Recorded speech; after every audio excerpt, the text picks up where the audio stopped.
কে আমাকে মিস করছিলে? জানি জানি মিস করছিলে তোমরা সবাই আমাকে।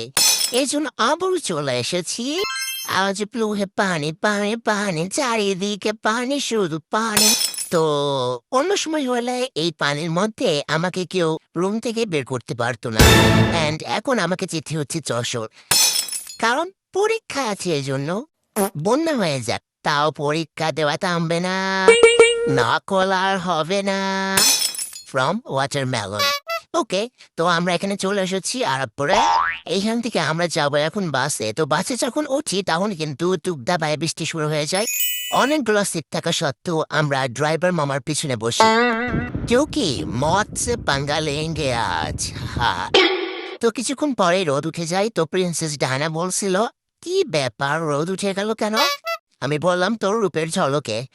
যাই হোক, বাস থেকে নেমে 20 টাকা ভাড়া দিয়ে চলে যায় সোজা মহিলা কলেজে, কারণ সিট ওখানে পড়েছে। আর হ্যাঁ, যার পথে দেখতে পাই আমার বান্ধবীরা নিজেদের যেমন ভাবে, কিন্তু আসলে তারা এমন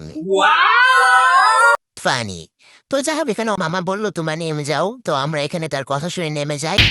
নেমে গিয়ে ফোকাস হয় যে ওয়াও, মানুষ এমনও হয়।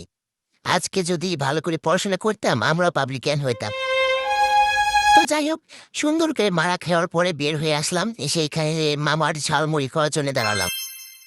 কিন্তু এদিকে মনটা আমবানির হয় আর অনেকগুলো স্ন্যাক্স কিনে, সাথে আবার বাদামও কিনে। ওই যে আম্বানির মন। ওইখানে অনেকগুলো স্ন্যাক্স কেনার পরেও প্রিন্সেস ডায়নার চোখ ভরে না। এই জন্য সে চলে যায় বাদামওয়ালা মামার কাছে। ওখানে গিয়েও চিটারি করে যাতে মামা তার কথা শুনে ভুলে যায়। কিন্তু মামা তো আর আমার মতো না যে ভুলে যাবে, গলে যাবে কথা। তো এখানে অনেকক্ষণ দাঁড়িয়েছিলাম, কারণ আমার চোখের পানি বৃষ্টি হয়ে পড়ছিল। পরে একটা জিনিস নোটিস করি যে আমার বান্ধবীর মন এরকম, সবগুলা বান্ধবীর মন এরকম, ওদের মনে অনেক প্যাস আছে। তো যাই হোক, পরীক্ষাটা অনেক খারাপ ছিল। খারাপ পরীক্ষা দেওয়ার দুঃখে অনেকগুলো খাবার কিনে খেতে খেতে বাসের মধ্যে বাসায় চলে আসি, কারণ সামনের পরীক্ষাতেও তো মারা খেতে হবে, তার জন্য তো শক্তি লাগবে, তাই না? আর এদিকে প্রিন্সেস ডায়না আমাকে বাদাম ছিঁড়ে দিচ্ছিল, কারণ পরীক্ষার কাথায় সে বিউচ্ছি উঠতে পারেনি তাই।